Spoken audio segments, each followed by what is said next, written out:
waktu itu presidennya masih Pak Harto. Di SK saya itu ditandatangani Pak Harto. Bulan April. Bulan Mei Pak Hartonya lengser. Naik Pak Habibie kan. Amandemen undang-undang itu terjadi di periode Pak Habibie. Ya. Jadi kemudian saya masuk tim di situ. Nah di situ tampaknya keputusan pemerintah pada waktu itu menilai waktu krisis, mengapa krisis itu terjadi.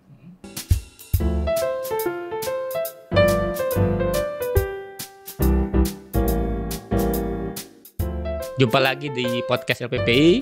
Seperti yang saya janjikan sebelumnya, kita akan melanjutkan diskusi dengan Pak Ahyar Ilyas. Sesi kedua ini dengan tema atau isu yang lebih mendalam mengenai pengalaman beliau di Bank Indonesia dan juga bagaimana beliau menjalani krisis moneter dan ada rahasia-rahasia tertentu pada saat beliau masih berada di Bank Indonesia.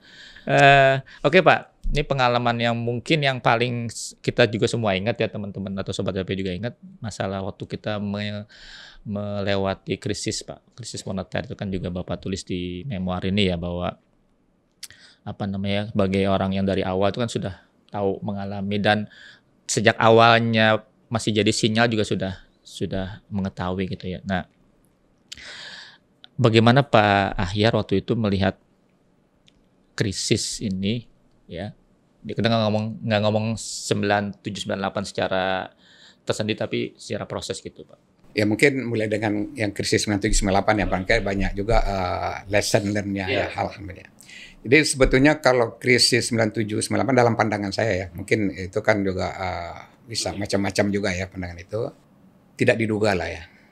Atau kita pemerintah secara umum atau termasuk BI tidak menduga krisisnya akan seperti itu. Dan sebesar itu. Dan dengan dampak ya seperti itu. Misalnya begini, dalam laporan IMF, ya biasanya kan IMF itu dipakai sebagai acuan ya. Sekarang pun kan ada juga laporan IMF itu masih ada ya tiap tahun itu. Dalam laporan IMF itu namanya ada Recent Economic Development ya. Biasanya judulnya begitu. Perkembangan terakhir ekonomi Indonesia tahun 96. Dan ada biasanya ada analisanya itu staff analisisnya. Itu tidak ada warning lah ya. Ya, itu kan laporan 96 itu terbitnya awal 97. Nah, krisis ini kan terjadinya mulainya Juli 97 ya. Nah, ya. Jadi tidak ada secara eksplisit lah di situ bahwa akan terjadi krisis ya. Kalau sekarang ini kan misalnya ada mungkin sebentar lagi secara global ini akan ada stagflation ya. Nah, kita harus siap-siap. Nah, dulu tuh nggak ada warning seperti itu, nggak ada. Bahkan kalau tahun 96 sebenarnya itu kan kita dianggap sebagai salah satu macan Asia ya. Jadi yang dipuji-puji lah gitu ya. Demikian juga laporan Bank Dunianya. Laporan Bank Dunia biasanya dia bikin laporan juga khusus mengenai Indonesia tahun 96. Tidak ada juga yang spesifik lah mengenai warning seperti itu, nggak ada. Ya. Dari BI sendiri ini cerita ya mungkin yang saya alami sendiri ya. Saya waktu itu di URES. URES itu urusan ekonomi dan statistik yang kemudian direorganisasi menjadi ada UREM dan USEM. Ya intinya yang UREM itu sekarang DKM ya barangkali ya. Direktorat Kebijakan itu. Saya waktu itu kepala UREM. Oh berarti data-data Bapak? Data-data itu ada di kita. Dan tahun 96 itu kita pernah bikin analisa ya bahwa capital inflow terutama utang luar negeri itu sudah semakin tinggi gitu ya. Karena ya mungkin saya agak teknis sedikit ya. Iya. Oh Pak, ini lesson learn namanya Pak. Current account deficit CAD transaksi berjalan kita itu sudah defisit dan defisitnya meningkat gitu ya.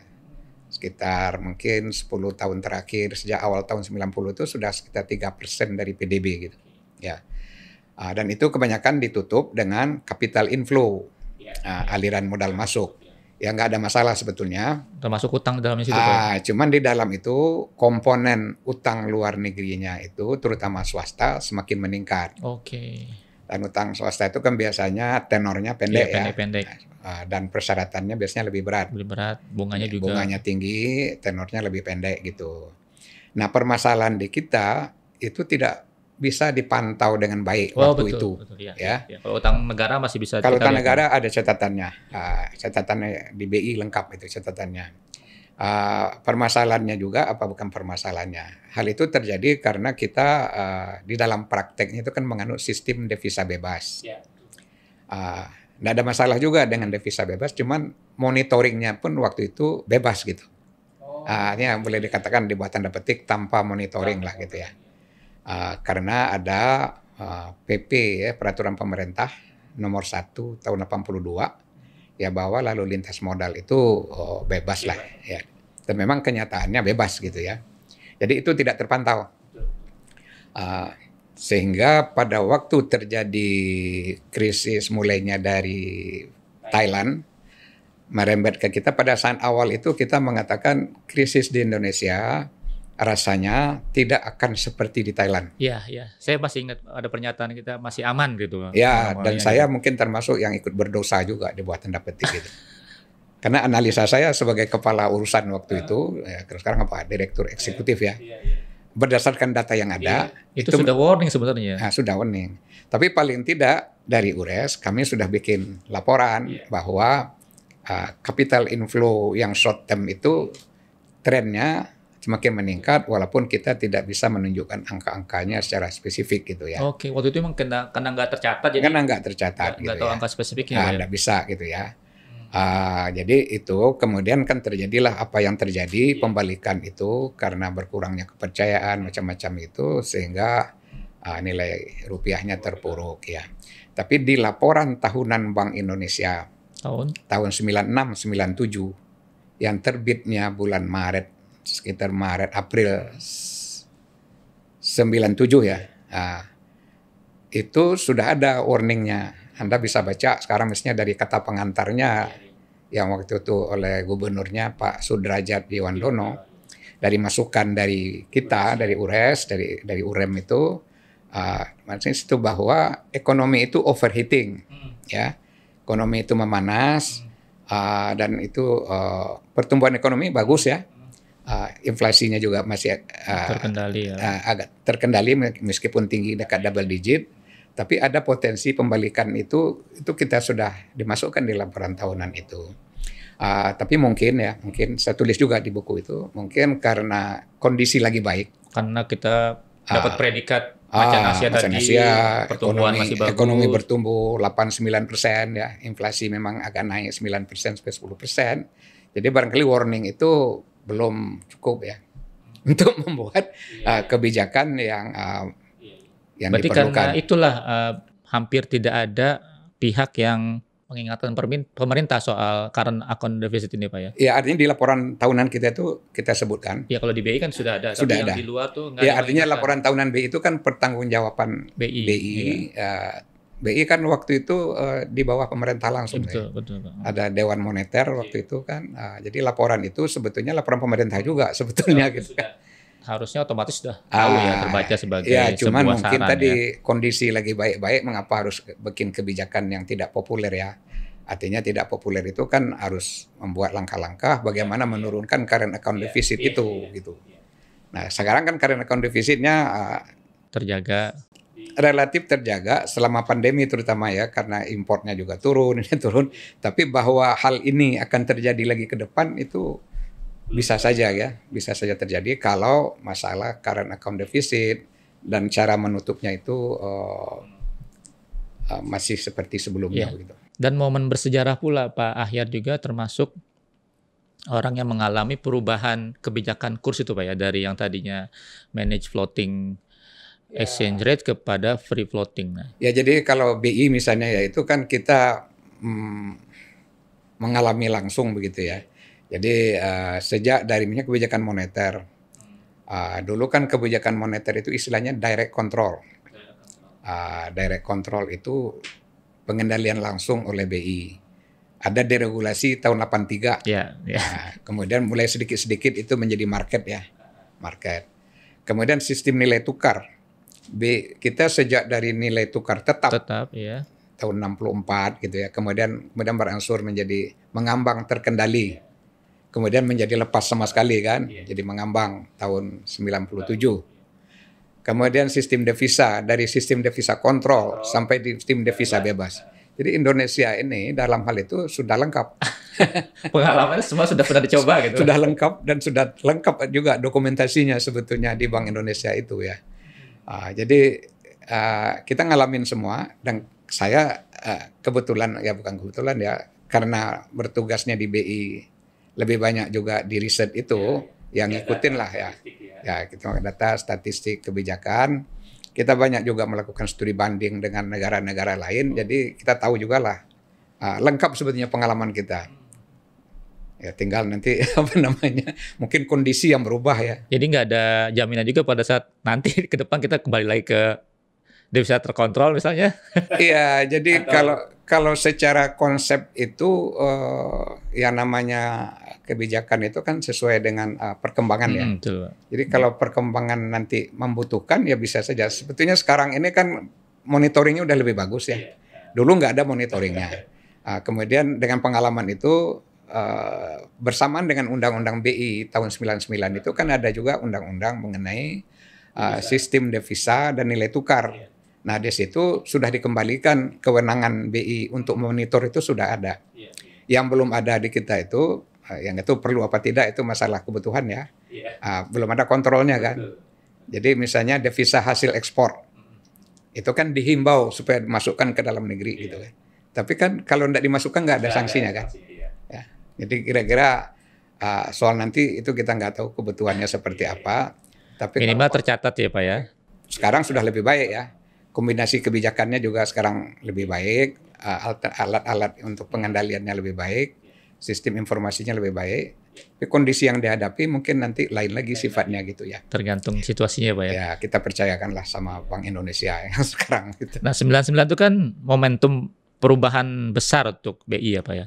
Yang tadinya boleh dibilang di bawah pemerintah sekarang independen gitu. Tapi punya juga apa namanya peran-peran yang hilang juga ya, misalnya soal pengawasan perbankan dan lain-lain tuh ya. Nah Pak Ahyar kan termasuk yang menyusun undang-undang BI waktu itu Pak kalau nggak salah ya Pak.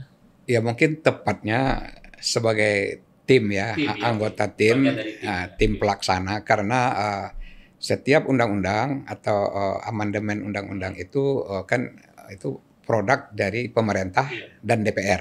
Ya, cuman dalam waktu penyusunan undang-undang waktu itu, kalau menyangkut BI biasanya BI itu ikut di dalam tim. Di dalam tim pengarah biasanya ikut gubernur.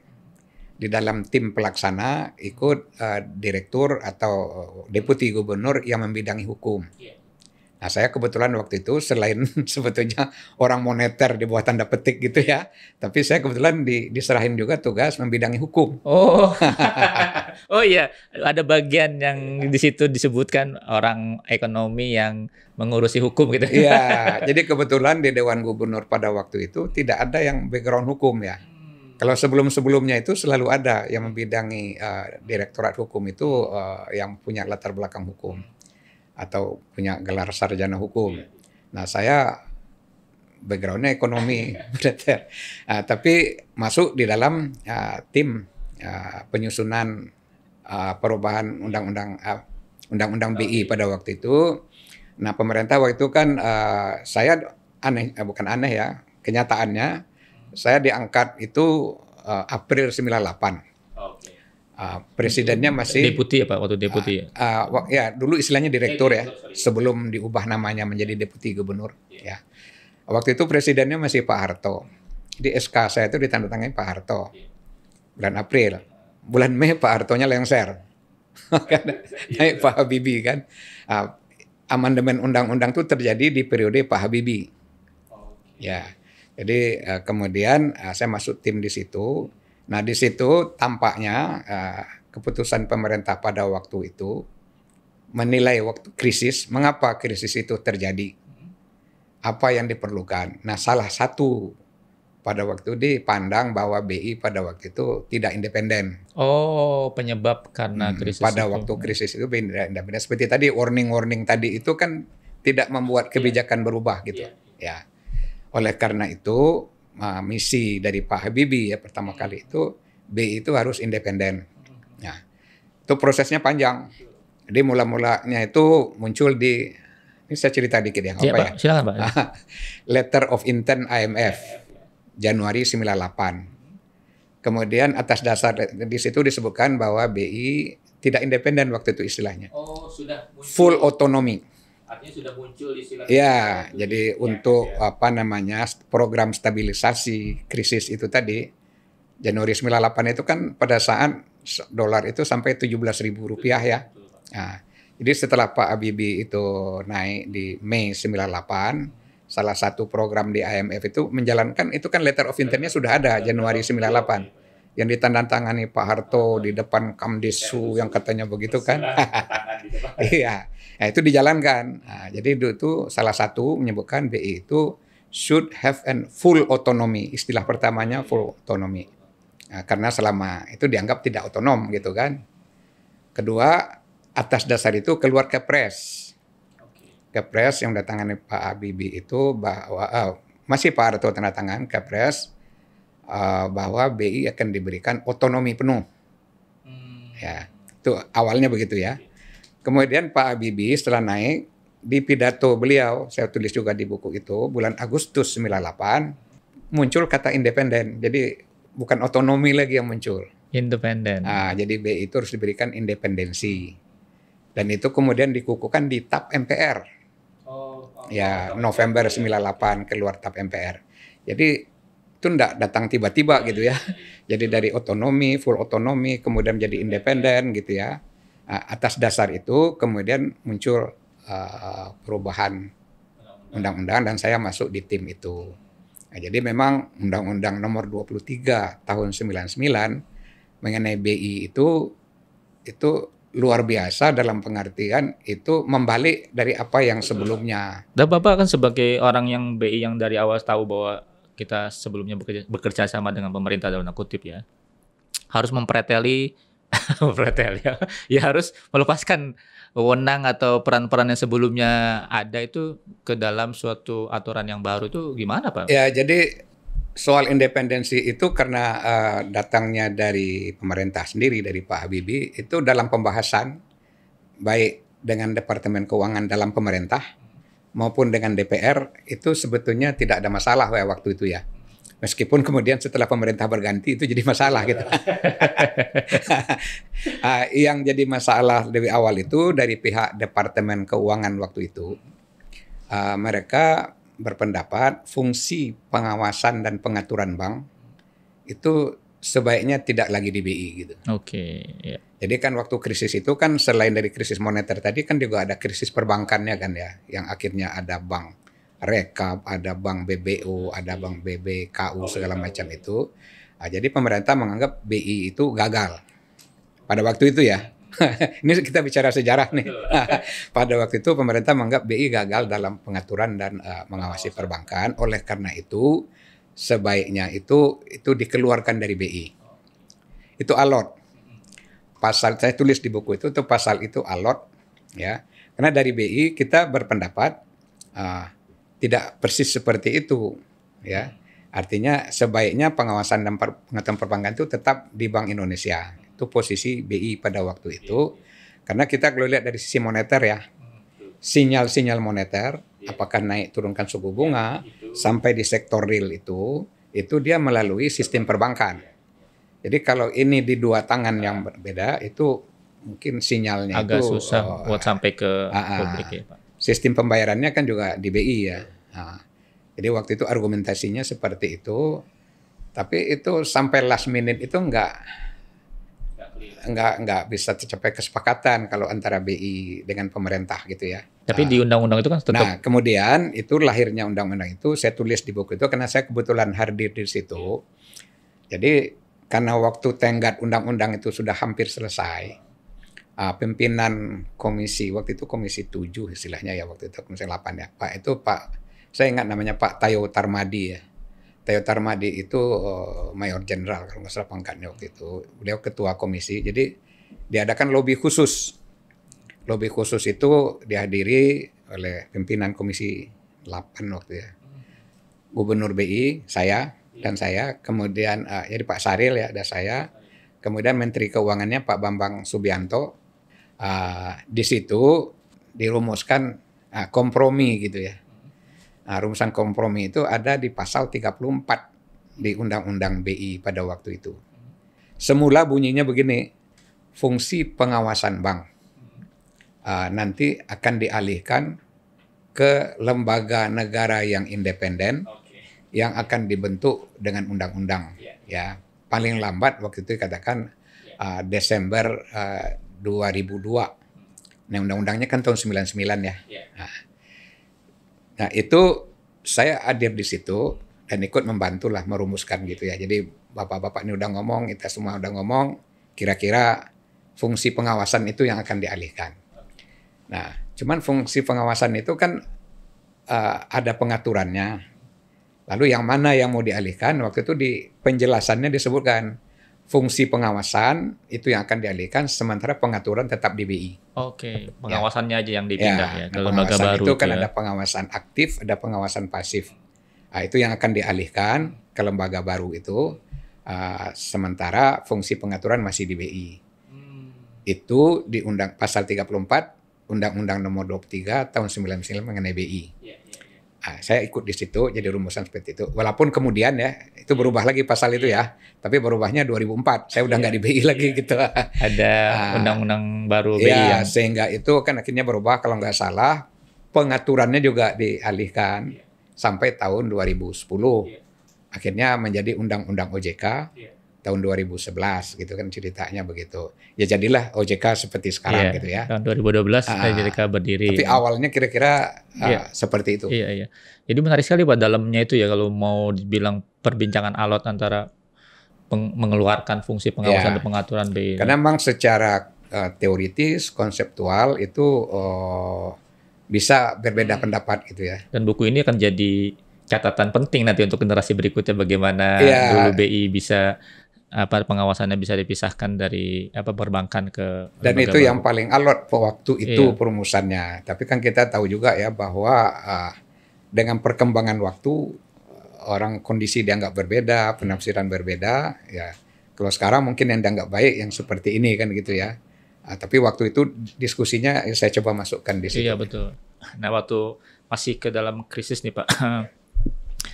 Waktu itu kan sempat muncul ide dari Steve Hanke untuk CBS. Iya CBS ya. Currency Board System gitu ya. Dan sempat waktu itu hampir kalau saya baca waktu mahasiswa kalau nggak salah saya Pak mau diterima itu sebagai solusi krisis kita gitu. Tapi akhirnya nggak jadi gitu. Itu gimana ceritanya Pak? Padahal menurut Bapak sendiri pribadi bagus nggak sih Pak CBS dibanding dengan IMF? Jadi itu saya tulis juga di buku ya. Jadi intinya begini waktu itu jadi kalau kondisi krisis ya, itu kan memang bisa timbul macam-macam pendapat gitu ya. Salah satunya itu ya konsep CBS, Currency Board System, yang intinya itu sebetulnya nilai tukar tetap, tapi tetapnya itu ditetapkan lagi dengan undang-undang begitu ya, intinya kira-kira begitu. Jadi secara konsep itu ada dasarnya ya. Jadi kan ada konsep nilai tukar mengambang terkendali, nilai tukar tetap. Nah, tetap itu juga ada variasinya. Salah satu variasinya CBS ya. Kita bisa lihat juga ada nilai tukar yang semacam CBS itu, misalnya Hong Kong dolar. Hong Kong dolar sampai sekarang itu barangkali kursnya masih 7,7 atau sekitar antara 7 dan 8% ya. 7 dan 78 dolar Hong Kong terhadap dolar Amerika. Kita bisa lihat juga praktek di Brunei. Brunei itu juga mungkin dia benchmarkingnya ke ringgit ya. Kita bisa lihat juga misalnya real Saudi yang di benchmarking juga ke dolar begitu. Cuman untuk diterapkan di Indonesia pada waktu itu ya kebetulan juga Steve Hanke itu sempat datang juga ke BI. Ya saya tulis juga di buku ya. Dia datang ke BI, saya sini nggak tahu persis datangnya itu apa tapi yang jelas saya bukan permintaan BI, Mungkin dari pemerintah atau dari orang-orang dekat pemerintah waktu itu Menjadwalkan ketemu. dijadwalkan, dan kebetulan di BI-nya ketemu dengan saya lah gitu ya, sebagai kepala UREM waktu itu, sekitar Februari 98 ya barangkali, Februari 98. Dan saya sudah ketemu, udah baca juga draftnya. Ada juga yang nggak tahu draftnya dapat dari mana gitu, ada yang sudah bikin konsep semacam draft Berarti penerapan. sebelum ketemu sudah tahu Udah tahu draftnya ya. ya. Dan saya sebelumnya tahun 94 itu kan sempat studi banding lah ya ke beberapa negara di Amerika Latin. Saya sempat ke Meksiko, sempat ke Chili, sempat ke Argentina, sempat ke Brazil. Nah, salah satunya itu yang pernah menetapkan CBS itu Argentina gitu, Argentina. Kemudian saya sempat juga ke China ya tahun 94, ke Cina, sempat ke beberapa negara Eropa gitu ya. Jadi intinya waktu itu setelah dia presentasi, saya nanya ya, kita dari BI itu juga ada tim lah ya. Kalau itu mau diterapkan, pertanyaannya pada tingkat berapa, mau di-fixnya pada tingkat berapa, dan bagaimana cara mempertahankannya dengan melihat kondisi devisa kita pada waktu itu gitu. Tapi intinya kalau menurut saya dia tidak memberikan jawaban yang Tegas. ya. Beredar waktu itu mungkin sekitar 5.000, mau ditaruh 5.000. Tapi bagaimana caranya mempertahankan 5.000 dengan cadangan devisa yang sudah terkuras lah waktu itu ya. Karena butuh cadangan devisa kalau untuk Iya, CBS ya Pak ya. Untuk membackupnya Backup ya. Jadi berdasarkan studi kita tadi itu, untuk menetapkan sesuatu nilai tukar itu harus ada komitmen. Selain dari komitmen harus di backup dengan uang juga kan. Dia nggak memberikan jawaban yang ini, dia cuma jawaban dogmatis saja, normatif saja. Ya putuskan saja dulu, nanti baru ditetapkan nilai tukarnya oleh pemerintah lah kira-kira begitu ya. Pokoknya kalau pemerintah bersedia putuskan dulu, nanti baru dia telah. Tapi dalam konteks ilmiahnya nggak ketemu jawabannya gitu. Jadi pertama begitu. Jadi saya atau BI lah paling nggak pada waktu itu akhirnya juga di bawah Pak Derajat waktu itu ya juga merasa tidak jelas lah gitu, tidak bisa. Nah itu satu faktor. Faktor kedua, faktor IMF. Iya. Waktu itu kan kita sudah tanda tangan letter of intent. Di letter of intent itu sudah ada paket kebijakan, dan di sana kan nggak ada unsur CBS itu. Karena CBS itu berarti fixed exchange rate. Sedangkan IMF-nya tuh masih cenderung market lah ya, berbasis kepada market. Jadi kalau IMF bilang laksanakan aja program ini, nanti nilai tukarnya akan begitu. Kemudian momennya mungkin ya, ini analisa saya saja waktu ya. Pada saat itu lagi ramai itu, datang itu Narvekar. Narvekar itu direktur IMF untuk Asia. Dia waktu itu berkunjung, katanya sempat juga ketemu Pak Harto. Nah jadi mungkin analisa saja, setelah ketemu itu masalah CBS itu sudah tidak dibicarakan lagi gitu ya. Ini IMF sudah melihat nih, Steve Hanke sudah mulai menjajaki dan langsung ditegaskan ya nggak usah pikir yang lain lah. Dan mungkin akhirnya IMF yang meyakinkan ya, karena waktu itu kan kondisi sudah krisis gitu ya. Mungkin juga pemerintah juga waktu itu merasa ya udahlah dilakukan saja yang dari IMF ini, sehingga itu udah hilang aja wacana itu. Padahal sudah ada draft-draftnya macam-macam. Setelah itu udah sudah hilang ya Pak ya. Mungkin karena atas tekanan IMF juga kali ya. Barangkali begitu. Akhirnya kan kita Indonesia itu komit dengan melaksanakan paket kebijakan IMF, meskipun itu juga tidak mudah juga yang melaksanakannya itu. Ya, kita masuk ke bagian yang mungkin sensitif nih Pak. Saya pernah baca juga ini kan ada kasus juga waktu Pak Ahyar jadi direktur tuh, masih direktur ya, gubernur waktu itu kan Pak Sahril, dan beliau kena dalam tanda kutip kena masalah waktu itu ya, tempat-tempat ditahan itu. Itu gimana Pak kondisi? Ya, jadi itu saya kira sebagai lembaga dan pimpinan BI, saya kira dalam sejarahnya termasuk menghadapi masalah berat lah ya, masalah berat. Jadi beratnya itu terhadap institusinya dan juga terhadap pejabat lah begitu ya. Tapi kalau saya tulis di situ dalam buku agak rinci juga kronologisnya begitu ya, supaya bisa jadi penjelasan ya. Penjelasan dari sudut pandang yang saya alami gitu ya, atau yang saya saksikan begitu ya. Jadi ini kan pertama itu bermula juga dari masalah krisis tadi. Jadi pada saat krisis itu tadi saya udah mulai bahwa semula ada pemerintah Pak Harto, kemudian Pak Habibie. Setelah pemilu 99, pemerintah ganti lagi, presidennya Gus Dur, sampai 2001. Kemudian lanjut lagi dengan Ibu Mega ya. Oke. Jadi ini pergantian pemerintah itu dan penafsiran pemerintah terhadap krisis itu Berubah-ubah. bisa berubah-ubah gitu kan ya. Iya betul Pak, betul. Iya. Jadi pada waktu dari Pak Harto ke Pak Habibie itu konsepnya pada dasarnya masih sama walaupun kebijakannya beda gitu ya. Kebijakan Pak Habibie kan lebih tegas ya kalau dari situ. Kemudian setelah pemilu itu kan konstelasi politiknya kan berubah juga ya. Jadi itu satu. Kedua beban krisis itu kan besar. Satu BLBI ya. Kedua juga nanti ada rekapitulasi perbankan itu ya. Nah, pada waktu pergantian pemerintah dari Pak Habibie ke Gus Dur itu masalah BLBI itu menjadi ya duri dalam daging lah begitu bagi BI ya. Kalau dari pandangan BI secara kebijakan itu BLBI itu kan untuk menyelamatkan perbankan ya. Menyelamatkan perbankan pada waktu itu. Tapi kemudian kan itu ada pemeriksaan dari BPK, ada dari BPKP, ada dikatakan bahwa sebagian BLBI itu bermasalah, ya bermasalah. Nah kadang-kadang konotasi masalah ini ya diinterpretasikan macam-macam ya Pak ya. Ya jadi macam-macam, diinterpretasikan itu ada korupsi, ada macam-macamnya begitu ya. Tapi kalau dilihat dari sisi kebijakan, saya tulis dari situ juga. Memang pada waktu itu kan nggak ada istilah bantuan likuiditas BI itu kan nggak ada. Di Undang-Undang BI itu ada istilah likuiditas darurat. Jadi kalau ada permasalahan bank itu BI itu bisa memberikan dana dalam bentuk likuiditas darurat atau dalam bentuk SBPU khusus macam-macam gitu. Tapi kan waktu itu belum ada istilah BLBI itu.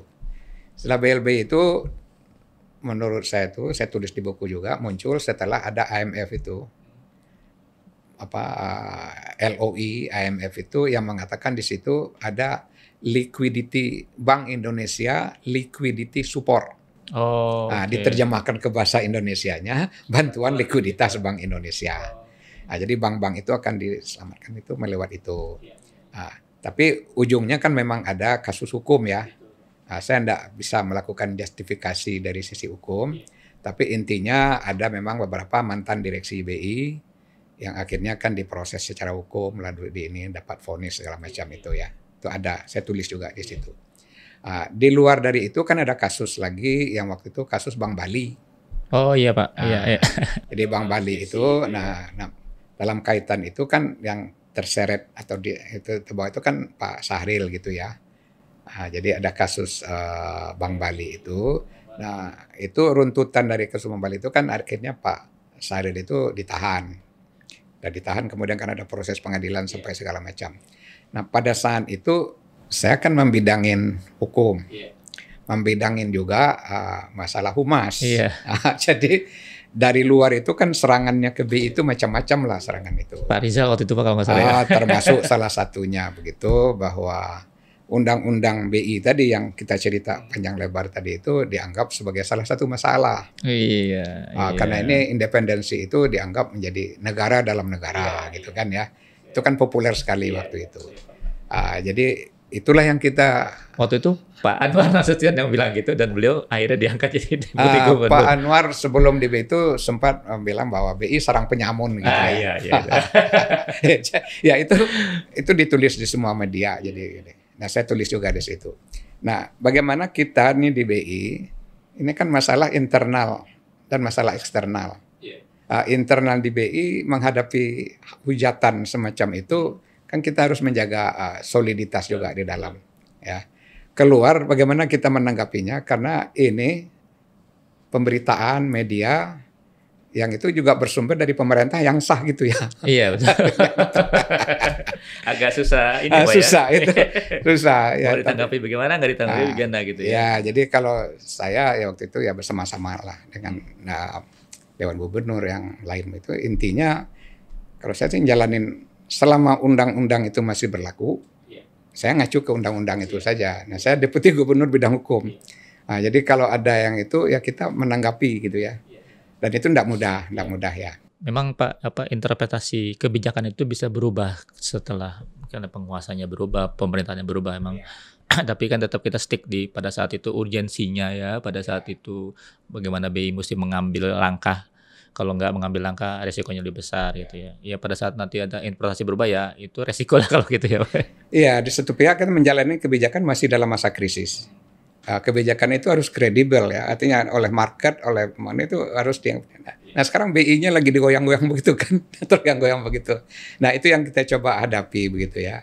Jadi kemudian kan sempat Pak Syahril-nya ditahan, dan pada waktu beliau ditahan itu saya tulis juga di buku bulan November 2000 itu kan ada beberapa anggota Dewan Gubernur yang mengundurkan diri gitu, mengajukan surat permohonan mengundurkan diri tepatnya gitu.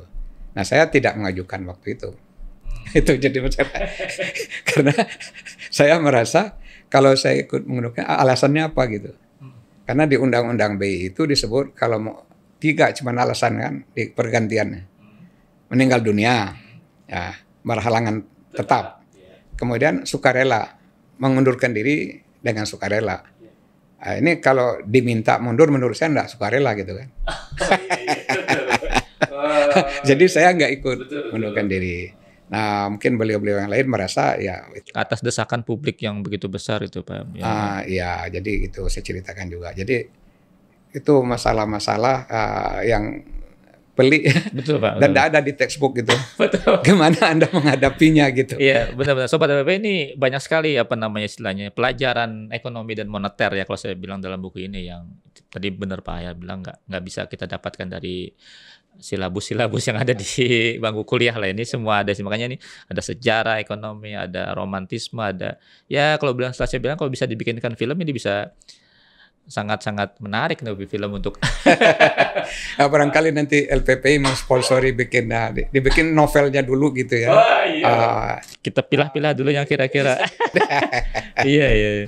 Ini Pak, sekarang Pak Ahyar kan sibuk menjalani masa ya purna tugasnya kan lebih santai gitu dengan bersama cucu gitu. Keinginan apa Pak yang masih belum dicapai lah sampai menginjak usia 75 tahun ini Pak Ahyar? Ya kalau boleh jujur saya katakan sebetulnya saya tuh tidak punya keinginan mulu lah gitu ya, cita-cita apa. Yang tadi juga sama Pak Edi Setiadi saya cerita. Intinya kita ini sebetulnya menjalani aja kehidupan ini. Ya meskipun pada waktu itu kita mungkin berusaha melakukan sesuatu, kita ingin belajar, ingin melakukan sesuatu, tapi ujung-ujungnya itu sebetulnya kita ini hanya menjalani aja kehidupan itu ya. Banyak hal yang menurut kita barangkali seharusnya kita dapat, itu nggak dapat. Sebaliknya banyak hal-hal yang kita perkirakan tidak akan dapat gitu kan. Jadi sebenarnya memang sudah ada yang ngatur gitu ya. Oh iya, kita punya keinginan tapi ada yang mengatur Ada yang ngatur. Jadi kalau kembali ke pertanyaan tadi, kalau saya tidak ada hal-hal yang spesifik. Hanya ingin itu kalau mau spesifik itu ya ingin mengakhiri hidup ini itu yang doa-doa kita tiap hari itulah husnul khatimah gitu ya. Husnul khatimah itu kan bisa ditafsirkan macam-macam ya. Salah satu mungkin yang menafsirkan itu pada saat misalnya kita mengembuskan nafas itu mengucapkan la ilaha illallah. Tapi bisa juga dalam penafsiran saya lah paling tidak dari undang itu kehidupan kita ke arah yang lebih baik lah. Jadi kalau dulu berbuat ada hal-hal yang kurang bagus, itu ke depan itu yang kurang bagusnya sudah semakin hilang. Kalau tadinya ada hal yang kurang, melakukan amal solehnya kurang, ya itu yang kita perbanyak. Jadi intinya kan kita ini idealnya itu kan punya manfaat lah bagi orang. Sebaik-baik orang itu katanya yang punya manfaat terhadap orang lain. Jadi kalau untuk menutup ini bisa nggak kita nambah atau melanjutkan bikin manfaat sama orang lain. Nah, manfaat itu bisa juga sharing ilmu gitu ya, secara finansial, dengan perbuatan. Ya mungkin begitu saja, mungkin sebaiknya menurut saya itu kita menutup hidup itu kan. Dan Pak Ahyar sudah membuktikannya dengan sharing. Ya ini di sini nggak cuma kisah hidup ya, kalau menurut saya ya. Ada tadi pelajaran moneter, pelajaran ekonomi, terutama pelajaran hidup ya, bagaimana kita mesti bersikap pada saat momen tertentu gitu. Jadi dan itu tadi rahasia-rahasia yang mungkin tidak terungkap di media selama ini mengenai latar belakang Undang-Undang BI keluar, kemudian ada pengalaman Pak Ahyar waktu menghadapi desakan publik atau menghadapi perhatian publik yang begitu besar mengenai BI dan lain-lain. Itu bisa Sobat LPP semua baca di bukunya beliau ini. Ini bisa didapatkan di mana, Pak? Ya kalau di toko buku sekarang sudah ada ya. Tapi kalau misalnya ada yang mau pesan lewat LPPI, misalnya, saya masih punya beberapa. Sobat LPP kalau bisa. Cuman itu kalau saya bukan cuman ya, maksudnya gini, kalau yang ada yang ingin sekalian beribadah gitu, berinfak, jadi buku itu harganya dari penerbit 240.000. Ya. Tapi kalau belinya misalnya lewat saya gitu, itu beli 240.000, uangnya silakan ditransfer langsung ke Masjid Ummul Qura. Masjid Ummul Qura di Maninjau ya Pak ya? Di Maninjau. Iya. Jadi bisa beramal hadiah buku atau beli buku sambil beramal gitu. Siap. Jadi uangnya jangan ke saya ditransfernya. Berarti benar-benar diejawantahkan ini apa barusan yang Pak Ahyar bilang bahwa kita hidup harus bermanfaat, ini sebagai amal baik, dan buku ini pun beliau tetapkan sebagai amal baik beliau, mudah-mudahan menjadi pelajaran juga untuk generasi mendatang, bagaimana melihat kebijakan, bagaimana melihat sesuatu itu nggak lagi hanya dari kacamata saat itu, ada dimensi yang lain yang mesti dilihat. Selain itu juga, ya pengalaman Pak Ahyar ini kayaknya perlu untuk kita simak untuk generasi-generasi mendatang, terutama karena beliau benar-benar menetapkan berakit-akit ke hulunya ya. Jadi berenang-renang ke tepian, nanti kita di akhirat berenang-renang ke tepian ya. Jadi pelajaran penting dalam hidup ini, selain tadi juga saya bilang mengenai pelajaran moneter, pelajaran bagaimana menghadapi situasi yang pelik ya, kebijakan yang mesti dikeluarkan, dan ada beberapa cerita-cerita yang tidak diungkap di media mengenai cerita-cerita di balik independensi BI. Mudah-mudahan bisa berguna atau bermanfaat bagi Sobat LPP dan menginspirasi kita semua. Terima kasih atas perhatiannya. Terima kasih juga Pak Ahyar atas waktunya. Mudah-mudahan sekali lagi ini bermanfaat untuk semua. Tetap sehat dan tetap semangat. Assalamualaikum warahmatullahi wabarakatuh. Waalaikumsalam warahmatullahi wabarakatuh.